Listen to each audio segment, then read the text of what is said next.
കോഴിക്കോട് ബേപ്പൂരിലെ സൈനബ എന്ന ചെറുപ്പക്കാരി ജീവിതത്തിനു മുമ്പിൽ പകച്ചു നിൽക്കുകയാണ്. വീട്ടിലെ ദാരിദ്ര്യത്തിന്റെ പേരിൽ അവളെ വിദ്യാഭ്യാസത്തിനായി കൊണ്ടുപോയ ഒരു മൗലവി ഗൾഫ് നാട്ടിലുള്ള ഏതോ തമിഴന് അവളെ വിവാഹം ചെയ്തു കൊടുത്തു. പാവപ്പെട്ട കുടുംബങ്ങളിലെ ഇത്തരം പെൺകുട്ടികളുടെ ജീവിതത്തിനുമേൽ തീരുമാനമെടുക്കേണ്ടത് മറ്റുള്ളവരാണോ? ഇങ്ങനെ വിവാഹക്കെണിയിൽപ്പെട്ട് അനാഥരാകുന്ന പെൺകുട്ടികളുടെ ഭാവി ആരാണ് സംരക്ഷിക്കുക? ബേപ്പൂരിലെ പുത്തൻവീട്ടിൽ മായിന്റെ മകൾ സൈനബയ്ക്ക് സ്വന്തം ജീവിതത്തിനുമേൽ തീരുമാനങ്ങളൊന്നും എടുക്കാൻ കഴിഞ്ഞിരുന്നില്ല ഇതുവരെ. 6 വർഷം മുമ്പ് ബാപ്പ മരിച്ചപ്പോൾ 6 പെൺമക്കളും ഇളയ 2 ആൺമക്കളും അടങ്ങുന്ന കുടുംബത്തിന് ആശ്രയമില്ലാതായി. ഈ അവസരം നോക്കിയാണ് കോഴിക്കോട് ഫാറൂഖ് കോളേജിലെ റൌബത്തുൽ ഉലൂം അറബിക് കോളേജിൽ അധ്യാപകനായ സുഹൈർ ചുങ്കത്തറ എന്നയാൾ ഈ കുടുംബത്തെ സമീപിക്കുന്നത്. നാട്ടിൽ മൗലവിയായും വേഷമിട്ടു നടക്കുന്ന ഇയാൾക്ക് സർക്കാരിന്റെ ശമ്പളം പറ്റുന്ന അധ്യാപക ജോലി മാത്രമല്ല ഉള്ളത്. 2003-2004 ഉപ്പ മരിച്ചത്. ആ ഉപ്പ മരിച്ച പിറ്റേന്ന് സുഹൈർ ചുങ്കത്തറയും അദ്ദേഹത്തിന്റെ 4ാം ഭാര്യയും വന്നിട്ടാണ് ഞങ്ങളെ കാണാൻ വന്നത്. അപ്പം പറഞ്ഞു ഇങ്ങനെ വിദ്യാഭ്യാസം കുറവായതുകൊണ്ട് അവർ പറഞ്ഞ് പിന്നെ നിലമ്പൂർ ചുങ്കത്തറ അറബി കോളേജിൽ ഇങ്ങനെ അറബി വിഷയമായിട്ട് പഠിക്കാൻ കൊണ്ടുപോകാന്ന് പറഞ്ഞു. അങ്ങനെ ഞങ്ങൾ കൊണ്ടുപോയത്. ഇനി ഒരു ജ്യേഷ്ഠത്തിന്. അപ്പൊ ജ്യേഷ്ഠത്തി അവിടെ കുറച്ച് നിന്നിട്ട് ഇങ്ങോട്ട് തന്നെ പോന്നു. പിന്നെ ഞാൻ അവിടെ നിന്നൊരു വർഷം കഴിഞ്ഞപ്പോൾ ആദ്യമായിട്ടൊരു അറബിനാണ് പെണ്ണ് കാണിക്കാൻ കൊണ്ടുവന്നത്. അപ്പോൾ അവിടെ 3 വർഷത്തെ കോഴ്സാണുള്ളത് അറബിക്ക്.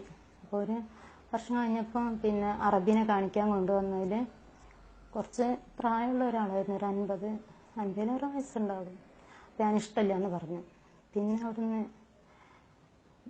അവിടുന്ന് ഒരു 2 മാസം കഴിഞ്ഞപ്പോഴാണ് ഈ ഡോക്ടർ അലാവുദ്ദീനെ കാണിക്കാൻ വേണ്ടി പിന്നെ സുഹൈർ മൗലവിന്റെ ഫാറൂഖ് കോളേജിലാണ് സുഹൈർ മൗലവി നിൽക്കുന്നത്. 4ാം ഭാര്യന്റെ അടുത്ത് 4ാം ഭാര്യന്റെ വീട്ടിലേക്ക് എന്നെ കൊണ്ടുപോയിട്ട് കാണിക്കാമെന്ന് അവിടെ ഡോക്ടർ അലാവുദ്ദീൻ ഉണ്ടായിരുന്നു. കണ്ട് ഇഷ്ടമായി. പിന്നെ അപ്പോൾ മൗലവിയും അതിന്റെ ഭാര്യയും പറഞ്ഞു പിന്നെ സ്വന്തമായിട്ട് വീടെടുത്ത് തരും, പിന്നെ അതുപോലെ ഗൾഫിൽ കൊണ്ടുപോകും, കുടുംബം രക്ഷപ്പെടും എന്ന് പറഞ്ഞു. അപ്പം ഞങ്ങൾ അധികം കഴിവില്ലാത്തൊരു സമ്മതിച്ചോ. പെൺകുട്ടികളെ വിദ്യാഭ്യാസത്തിനെന്ന് വിശ്വസിപ്പിച്ച് കൊണ്ടുപോയി കല്യാണം കഴിപ്പിക്കുന്ന ഈ സമ്പ്രദായം പരിഷ്കൃത ലോകത്തിന് അമ്പരപ്പുണ്ടാക്കിയേക്കും. ഇവിടെ ഇത് സാധാരണ കാര്യമാണ്. പക്ഷേ അതൊന്നും പുറം ലോകം അറിയുന്നില്ല എന്നു മാത്രം. സൈനബയെ വിവാഹം ചെയ്തയാളുടെ യഥാർത്ഥ പേര് ഷെയ്ഖ് അലാവുദ്ദീൻ എന്നാണെന്ന് അയാളുടെ അച്ചടിച്ച കാർഡിൽ നിന്ന് മനസ്സിലാവുന്നു. ഏതോ യുനാനി ബിരുദമാണെന്ന് തോന്നുന്നു അയാൾക്ക് ഡോക്ടർ എന്ന വിശേഷണം നൽകുന്നത്. ഡോക്ടർക്ക് ചൈനയിൽ നിന്നാണെന്ന് പറയുന്ന ATCM എന്ന ബിരുദവും ഉണ്ട്. സൈനബ അയാൾക്കയച്ച കത്തിലെ മേൽവിലാസം തഞ്ചാവൂരിലെ ഏതോ തെരുവിന്റേതാണ്. കേരള നജ്വത്തുൽ മുജാഹിദീൻ എന്ന സംഘടനയാണ് വിവാഹം രജിസ്റ്റർ ചെയ്തു കൊടുത്തിരിക്കുന്നത്. ആ രജിസ്റ്റർ പ്രകാരം അലാവുദ്ദീൻ ഡോക്ടറുടെ വീട്ടുപേര് കളത്തീങ്ങൽ എന്നാണ്. തമിഴ്നാട്ടിൽ ഇത്തരം വീട്ടുപേരുണ്ടോ എന്ന കാര്യം നമുക്കറിഞ്ഞുകൂടാ. പൂർണ്ണവിലാസമായി കൊടുത്തിരിക്കുന്നത് കല്യാണപുരം, തഞ്ചാവൂർ, തമിഴ്നാട് എന്ന് മാത്രവും. വിവാഹം നടത്തിക്കൊടുത്ത സ്ഥാപനം വരനെക്കുറിച്ച് അന്വേഷിക്കാൻ ഒരു ശ്രമവും നടത്തിയതായി കാണുന്നില്ല. അയാളുടെ തൊഴിൽ ആയി എഴുതിയിരിക്കുന്നത് വിദേശം എന്നാണ്. ഒപ്പും സത്യമല്ല. RVM അറബി കോളേജ് അധ്യാപകനായ സുഹൈർ ചുങ്കത്തറയാണ് വിവാഹം നടത്തിക്കൊടുത്ത ഖത്തീബ്. വിവാഹത്തിന് ശേഷം എന്തു സംഭവിച്ചാലും താൻ കൂടെയുണ്ടാവും എന്ന് വിശ്വസിപ്പിച്ച് അയാൾ പെൺകുട്ടിക്കും ഭർത്താവിനും ആദ്യ രാത്രിയും ഏർപ്പാട് ചെയ്തു. അതും 2 ദിവസം മാത്രം. മൗലവിയുടെ 4ാം ഭാര്യയുടെ വീട്ടിലായിരുന്നു താമസം. മുസ്ലിം പിന്നാക്ക വിഭാഗങ്ങൾക്ക് വേണ്ടി ഒരുപാട് വിദ്യാഭ്യാസ സ്ഥാപനങ്ങളും ഇപ്പം വളർന്നു വന്നിരിക്കുന്നത്. പക്ഷെ അതിന്റെ മറവില് വിദ്യാഭ്യാസത്തിന് മുൻഗണന കൊടുക്കാതെ അതിലപ്പുറം വിവാഹമാണ്. അത് ആരായാലും 2ാം ഘട്ടിനും 4ാം ഘട്ടിനും തയ്യാറായി നിന്നുകൊണ്ട് 2-3 ദിവസത്തേക്ക് വേണ്ടി വിവാഹം നടത്തിക്കൊണ്ട് പെൺകുട്ടികളെ വിദ്യാഭ്യാസത്തിന് പകരം വിവാഹചന്തയിലേക്ക് മാറ്റി നിർത്തുന്ന ഒരു അവസ്ഥയാണ് ഇപ്പൊ ഇന്നിപ്പം വന്ന ഈ കഥയിൽ പോലും നമുക്ക് മനസ്സിലാക്കാൻ പറ്റുന്നത്. ഇത് ധാരാളം നടന്നുകൊണ്ടിരിക്കുന്ന ഒരു കാലഘട്ടമാണ്. ഇതിനെ നമുക്കൊരു വിവാഹം എന്ന രീതിയിൽ കാണാൻ പറ്റൂല. ശരിക്കും ഇതൊരു വിവാഹത്തിന്റെ പേരിൽ ഒരു ലൈസൻസ് നൽകുക, പെൺവാണിഭത്തിനുള്ള ഒരു ലൈസൻസ് ആയിട്ട് എനിക്ക് മനസ്സിലാക്കാൻ പറ്റുന്നു. ആദ്യ രാത്രികൾ കഴിഞ്ഞുപോയ അലാവുദ്ദീൻ പിന്നെ വന്നത് 1 വർഷത്തിനു ശേഷം. അതും 2 ദിവസത്തേക്ക് മാത്രം. വിവാഹം കഴിഞ്ഞ പെൺകുട്ടിയെ വീണ്ടും അറബിക് കോളേജിലേക്ക് കൊണ്ടുപോകാനായിരുന്നു സുഹൈർ മൗലവിയുടെ ശ്രമം. നിലമ്പൂരിലെ ചുങ്കത്തറയിലുള്ള ഈ സ്ഥാപനത്തിൽ സൈനബയെ പോലുള്ള പാവപ്പെട്ട കുടുംബങ്ങളിലെ നിരവധി പെൺകുട്ടികളുണ്ട്. അവരിൽ പലരും സൈനബയെ പോലെ ഇഷ്ടമില്ലാത്ത വിവാഹങ്ങൾക്ക് വഴങ്ങേണ്ടി വന്നവരുമാണ്. സുഹൈർ മൗലവിയും പിന്നെ ഒരു 4-ാം ഭാര്യ വന്നിട്ട് ഇടയ്ക്കിടയ്ക്ക് ഇങ്ങനെ കൂട്ടിക്കൊണ്ടുപോകും. അപ്പം ഞാൻ ചോദിക്കുന്നത് എങ്ങോട്ടാ കൊണ്ടുപോകുന്നതും പറയും. പിന്നെ വെച്ചാൽ അവർക്ക് ഒരുപാട് ആൾക്കാരെ കാണാനുണ്ട് എന്നാ പറയും. പിന്നെ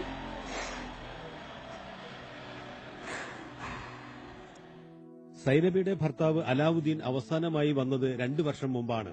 അന്ന് ഒരു ദിവസം മാത്രം താമസിച്ചു. ഇനി നിന്നെ വേണ്ടെന്ന് പറഞ്ഞാണ് അയാൾ പോയത്. മൗലവി നിർബന്ധിച്ചിട്ടാണ് താൻ കല്യാണം കഴിച്ചതെന്നും ഡോക്ടർ പറഞ്ഞു.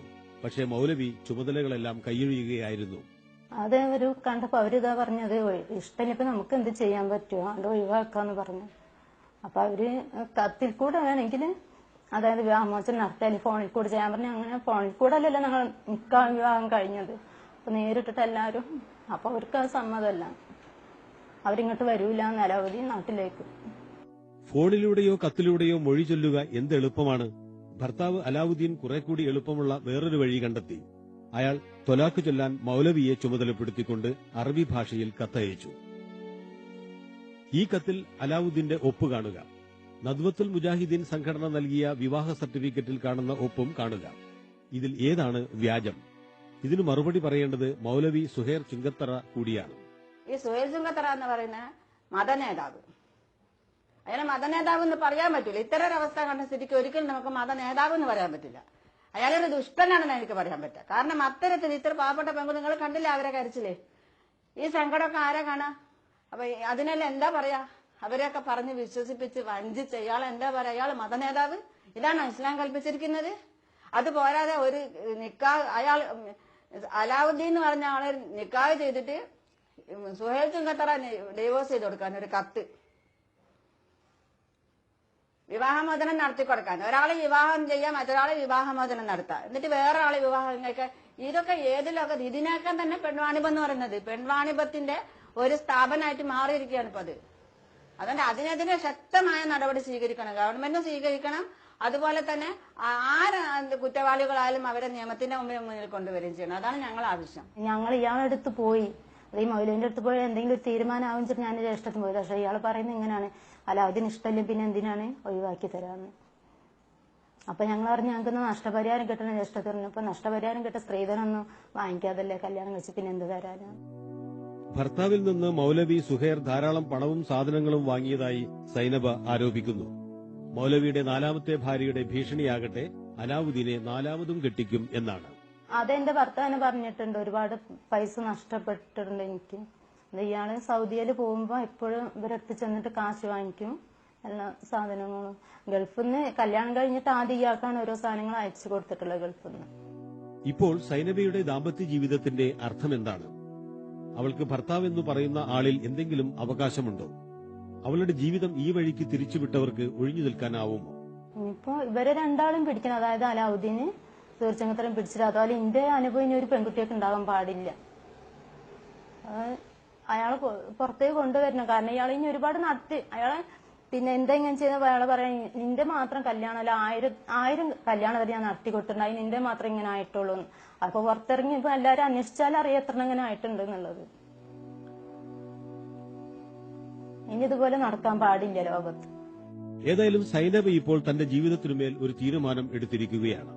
തനിക്ക് നഷ്ടപരിഹാരം നൽകണമെന്നും തന്നെ വഞ്ചിച്ചവർക്കെതിരെ നടപടി വേണമെന്നും സൈനബ പോലീസ് മേധാവികൾക്ക് നൽകിയ പരാതിയിൽ പറയുന്നു. പോലീസ് നിയമ നടപടികൾ തുടങ്ങിയിട്ടുണ്ട്. പക്ഷേ യഥാർത്ഥ പൂച്ചകൾക്ക് ആര് മണികെട്ടാനാണ്? സ്ത്രീയുടെ ശരീരം അവർക്ക് 2 ദിവസത്തേക്ക് കാഴ്ച വെച്ചിട്ട് പിന്നെ എന്തായാലും കുഴപ്പമില്ല. അതിന്റെ പേര് പെൺവാണിഭം തന്നെയാണ്.